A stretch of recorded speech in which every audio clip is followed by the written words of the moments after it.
It's another edition of Time About the Movies, and today we're taking a look at the 6 films of Friday the 13th of April, 2007. And we've got a various assortment of films here. We've got some horror movies, not even horror movies, but psychological thrillers. We have another Fast and Furious ripoff, a movie adaptation of a TV show that some people probably were expecting, some people maybe not, but still leads to a lot to talk about. But Molly Shannon also has a movie out this weekend. Her first big feature leading role after leaving Saturday Night Live almost 6 years ago, I think. But we'll eventually get into those as we move along here. But let's talk about the biggest new release of the weekend. That's Shia LaBeouf in the movie that pretty much broke him out as a major Hollywood star. And starting this year in particular, this is Disturbia. House arrest. If all you could do was watch your neighbors and wonder about their lives, There's something seriously messed up here. What should we do? the truth You're not the only one who's watching. could be more frightening than you imagine. You made me do this. Disturbia, rated PG-13, Friday, April 3rd. I mean, you could tell what the movie is basically inspired by, Alfred Hitchcock's Rear Window. And in this movie, this time around, instead of Jimmy Stewart, it's Shia LaBeouf playing the 17-year-old who's placed on house arrest for assaulting his schoolteacher and starts spying on his neighbors, believing that one of them is a serial killer. And it turns out it's David Morse, and if you've seen the movies that he's in, and he's been in since Leaving St. Elsewhere back in the day, yeah, he plays a lot of serial killer type of characters, or characters that have a, for the most part, negative impacts in terms of his characters in general. But like I said before, this was the movie that kind of launched Shia LaBeouf as the next big Hollywood star that everyone was expecting him to do. And you know, when you have a movie produced by Steven Spielberg's company, and he's also doing Transformers and working on the next Indiana Jones movie, and then doing another movie with the same director, DJ Caruso. Yeah, it's not going to be surprising to see that this guy's going to take off at some point. And he did take off for a little bit of time, and then he kind of petered off a little bit. But actually, now that I think about it, I don't know what has Shia LaBeouf done recently that I could think of. Okay, he has done more movies than I thought he did. I mean, kind of after the last Transformers movie that Michael Bay did with him and Megan Fox in it. Yeah, the series kind of petered. Actually, now that I don't even think he was Megan Fox was in the last Transformers movie.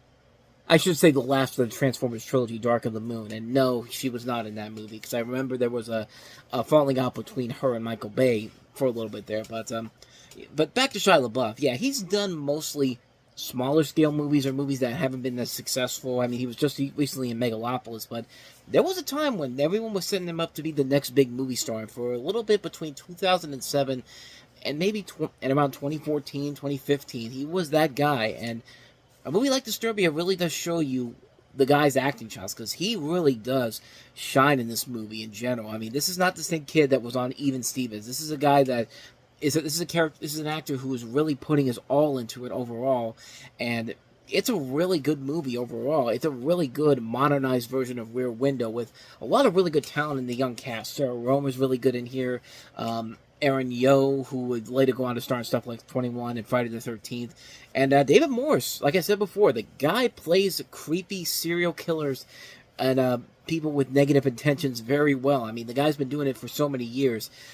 Carrie-Anne Moss is also in the movie. Viola Davis is also in here as well.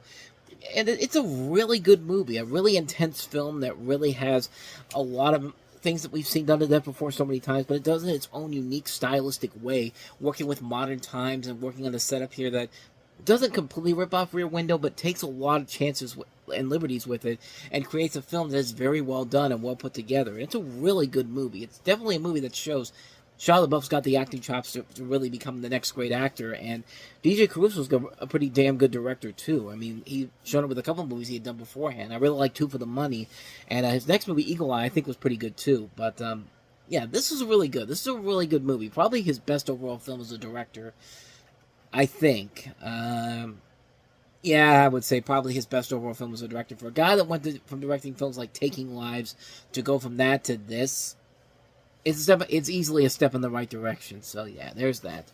But yeah, definitely check this one out. It's definitely well worth a recommendation. Disturbia. Now let's get to a psychological thriller that's not that good, even though it has too many good stars and people involved in it that should know better. This is James Foley's Perfect Stranger. Join the agency. You're Catherine, right? Nice dress. Nice party. Don't ever speak to Mr. Hill directly. You join for life. Her death was no accident. Now, I gotta get close to this guy. the only way out is to beat them Take this. Install it in his laptop. at their own game. We have a lead. Only one thriller this year has the perfect twist. You've been manipulating this whole thing. Perfect Stranger. Rated R. In theaters everywhere, April 13th. The same man that made Glengarry Glen Ross made this movie, one of the great dramas of all time. Oh, how far he's fallen in the 15 years since then. Halle Berry stars as Rowena Price, a muckraking reporter for a New York paper. When a story about a closeted gay senator who preaches family values is spiked, she quits and soon finds herself investigating the grisly murder of a childhood friend. Her friend has been dubbed by an ad executive, Harrison Hill, played by Bruce Willis, so he's Rowena's prime suspect. Rowena gets a job at an ad agency as a temp, and she's soon the object of Hill's attentions. She's helped in her subterfuge by Miles Haley, a friend of the paper, played by Giovanni Ribisi, who has a secret thing for her. Everyone, it seems, has secrets, including Hill, who must keep his affairs from his wife. Her money fuels his lifestyle. Murder will out. Yeah, this is one of those movies where, kind of like with Premonition the month before, it's a movie that has one of those twist endings that they hype up as this twist ending you'll never see coming, and you see it coming and it's just like, wow, this is absolutely horrible. Not as bad as the one in Premonition, but no, it's pretty. It's just as bad. It's not. I mean, it's almost. I should say almost as bad. But then again, this movie just has nothing of value to it whatsoever. And like I said, James Foley has made a lot of good movies, and this is definitely not one of them. Halle Berry and Bruce Willis have done a lot of great stuff. Giovanni Ribisi's made a lot of great stuff. This movie is really, really stupid. It's a movie that tries to sell itself as this psychological thriller, but it also wants to sell itself as an erotic thriller too. And yeah, you don't get it. There is no chemistry between Halle Berry and Bruce Willis in this movie at all. And that's, for two seasoned actors like them to do that, that is just such a missed opportunity on so many levels. And yeah, I can't really say too much more about this one. This one's not a very good movie. It's a pretty bland film overall. It's very generic, it's lackluster, it's not a good movie whatsoever, and you just expect so much more with the talent on board here. And it just takes the cheap way out when it's all said and done. There's nothing of value to this film whatsoever, so. Not much more to say about that one. Avoid Perfect Stranger like the plague. So with that said, let us move on to our next movie, which is Pathfinder. Years before Christopher Columbus, Vikings came to the New World and killed without mercy. When they return, the one they left behind will be the only one who can stop them. What will you do? Kill as many as I can. And after? There'll be no after. Carl Urban, Pathfinder, Legend of the Ghost Warrior. Rated R for strong, brutal violence throughout. April 13th, only in theaters. So many things wrong with that trailer alone that just tells you everything that you need to know to not see this movie. A Viking boy is left behind after his clan battles a Native American tribe. Raised within the tribe, he ultimately becomes their savior in a fight against the Norsemen. He would be called Ghost, and he's with a group of Viking coloniers who planned to exterminate the local population. Their dragon ship was somehow destroyed with the passengers brutally killed, leaving Ghost as the traumatized sole survivor. Yeah, this is one of those movies where you just it's 20th Century Fox looked and said, what do we have here? What can we find that's a property and we can make a quick buck off of it? Well, we have this graphic novel. We have this movie that was originally based off of a Norwegian film, but we can sell it as a graphic novel adaptation. Okay, let's just do that, because nobody had ever heard of Pathfinder before this, and nobody remembers Pathfinder before this. And it's hard to believe that this is the guy that would turn his career around playing two iconic characters in Dr. McCoy in the Star Trek movies by J.J. Abrams, and then later as Judge Dredd. Who would have thought that this guy would turn his career around? But yeah, Carl Urban, he's got a lot of personality to him, but this is one of those movies where it's just like, yeah, this is just not worth it. Because even with him trying his best to save the film, it's a lazy film in general. It's a film that is really lackluster in terms of what kind of a story it wants to tell. The strong, brutal, gory violence that they advertise in the trailer, It's nothing spectacular. It's nothing amazing. It's just generic stuff. And that's not how you're going to sell a movie in general. And not surprisingly, this movie was a massive failure at the box office. It only made back $30 million of its $45 million budget. But it at least made back $22 million in DVD sales. So I guess they made back somewhat of their profits. But who thought that this was going to be any kind of success whatsoever? Honestly. Like, yeah, this is just not a good movie. It's a lackluster movie. The action's not that interesting. The visuals aren't that impressive. The acting's pretty bad. It's just not a good movie. So yeah, you can avoid Pathfinder. And you can also avoid our next movie too, which is another Fast and Furious clone. This is Redline. What planet is this? This is where fortunes are won. And lost. 25 million bucks? What's a gamble if you don't gamble?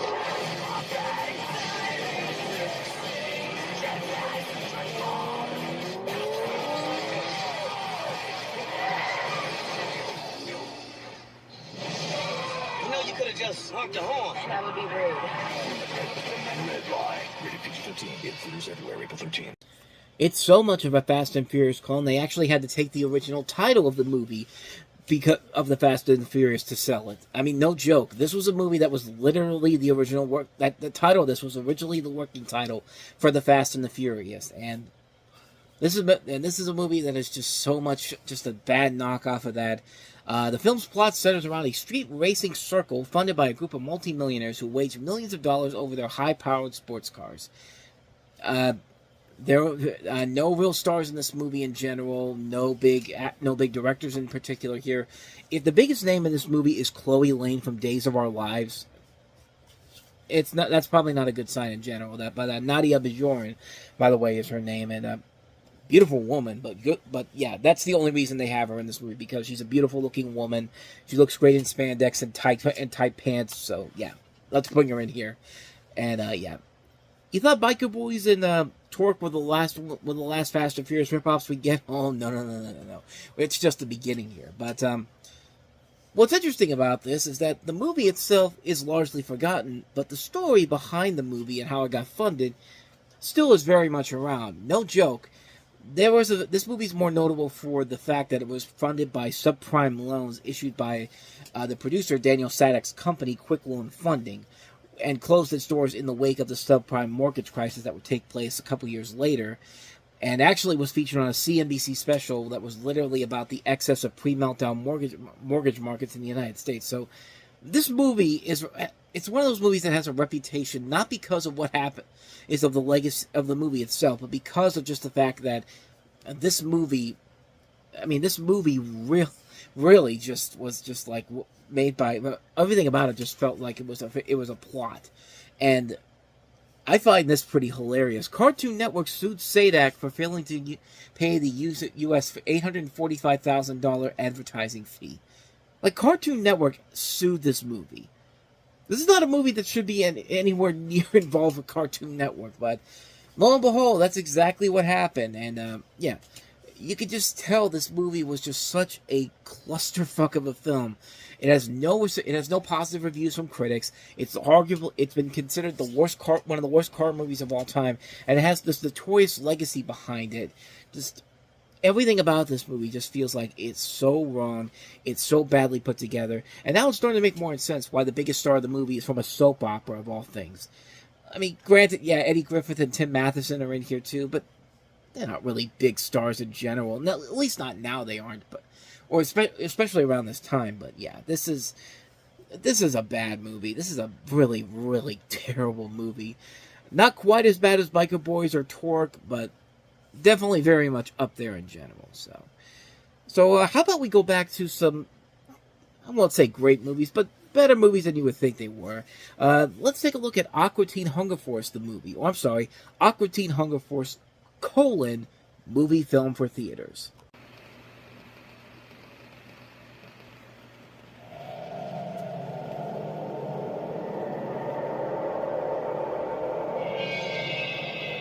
An ancient wizard.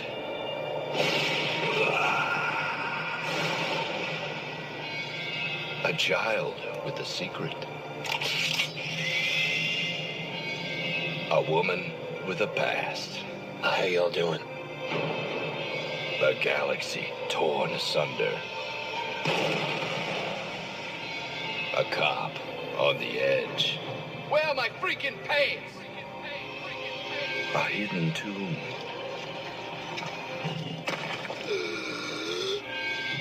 A mythical kingdom.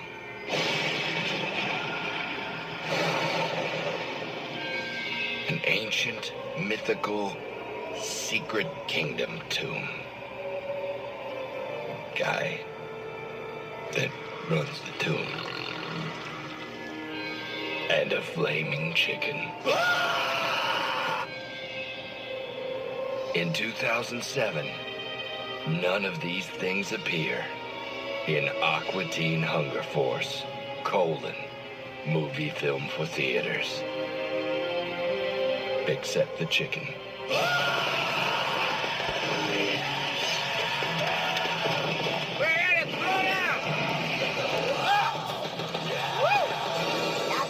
Welcome home, baby. From the first assistant director of the second unit of Hellraiser 3, Hell on Earth, and the production assistant of the video, Know Your Fryer, comes the adventure of a lifetime. An animated epic featuring 3 all-new backgrounds and 5 characters. Did you see that chicken guy running around? And this chicken. That guy was weird. Aqua Teen Hunger Force, movie film for theaters. I don't remember any of this.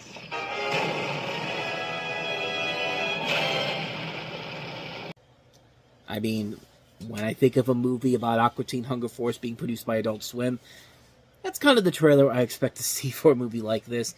Aqua Teen Hunger Force, movie film for theaters. This is, of course, a feature film adaptation of the Adult Swim TV series Aqua Teen Hunger Force, in which you have Master Shake, Frylock, and Meatwad, better known as the Aqua Teens, where the homies say ho and the girlies want to scream, as they join forces with the Plutonians and the cybernetic ghost of Christmas past from the future to prevent a piece of exercise equipment from creating destruction, all while the Aqua Teens must puzzle together their existence and search for their creator. Again, a plot that feels very much in line with Aqua Teen Hunger Force in general. And yeah, it's very important that you go into this movie knowing what Aqua Teen Hunger Force is, because if you go into this with the mindset of with little to no knowledge about what this movie is about or what these characters are, then you're gonna really feel like you just wasted an hour and a half of your time. I was lucky enough to actually go see this movie. I unfortunately had to drive out to a theater out by, it's a further away theater than the theater I was usually going to. I had to go out to Pittsburgh Mills because that was the only theater that was showing it, but they were only showing it at nighttime. So I went there to like a 7:30 screening of it, and to be honest, there was a decent amount of people there in general, and yeah, it was a good fun time overall. And watching it again all these years later, I still kind of enjoy the hell out of it. Like I said, you need to go into the Aqua Teen Hunger Force series in general knowing what kind of craziness you're going into, because Aqua Teen Hunger Force has a lot of craziness to it, and so much of this is in this movie. Nothing about this movie will make any sense to newcomers. If you know the lore of the show, if you know exactly what you're going into, you can have the time of your life watching it. But if you want my honest opinion, looking back on it now, I will say that the animation overall definitely doesn't feel like it's worth seeing on a big screen like this. I feel like this isn't as epic as it could be. I mean, the sequel they did not too long ago, Aqua Teen Forever Plantasm, I think is a much better movie in general in terms of like the scope and scale. It still keeps the appreciation and the lore of what makes Aqua Teen Hunger Force so fun, and I think it has a much better animation budget right from the get-go. Like, you could tell they put a lot more effort into it, a lot more animation is put into it in general, and at least has a reason to exist that could have existed on a big screen in general. But like I said before, with Aqua Teen Hunger Force, you need to go in knowing what exactly that you're going in for, and if you go in there knowing what you're going in for, if you like the show, you're going to have the hell of a time with it. If you're not a fan of the show, I'd say step away, but it was pretty fun seeing this on the big screen for the first time and going back to it not too long ago, and Still enjoying it, although I will say it's definitely not as good as the sequel Plantasm, which I think is a much better movie in general, but nevertheless, it's Aqua Teen Hunger Force, where the homies say hurl and the girlies want to scream. #1 in the hood, G. So, yeah, take that for what you will. That's Aqua Teen Hunger Force, called a movie film for theaters. Let's go ahead and wrap the show up by taking a look at our last film here, Mike White's Year of the Dog, starring Molly Shannon. Do you sleep with your dogs? Guilty.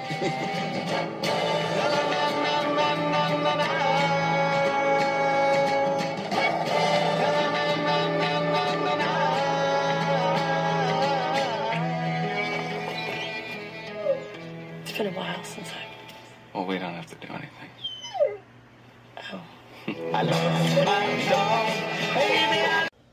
So Year of the Dog tells the story of Molly Shannon, who's a woman who goes from having one pet dog at home to becoming a vegan and an animal rights activist. She forms a relationship with Peter Skarsgård. You also have Laura Dern, Regina King, John C. Reilly.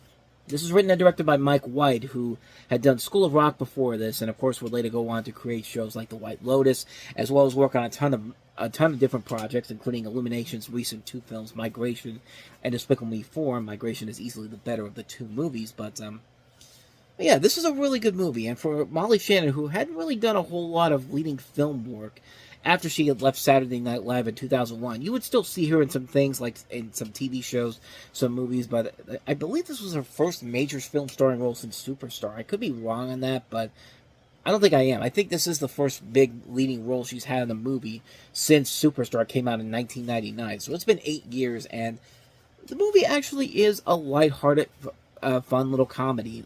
All the characters are really good to watch. I like the chemistry between Molly Shannon and Peter Skarsgård. You got talents like Laura Dern, Regina King, and John C. Reilly. I mean, they usually don't ever turn in bad performances. And the dogs are cute too. I mean, who doesn't love dogs, honestly? I mean, what can you say, man? This is a film that is it's very much a fun, lighthearted comedy. It definitely is very quirky. It has a lot of great things about it, from the comedy to the dramatic elements. It's a really good movie. It's one I really do recommend a lot. It's a very good film. Not bad for a directorial debut from the guy who wrote School of Rock. Yeah, so that is Year of the Dog.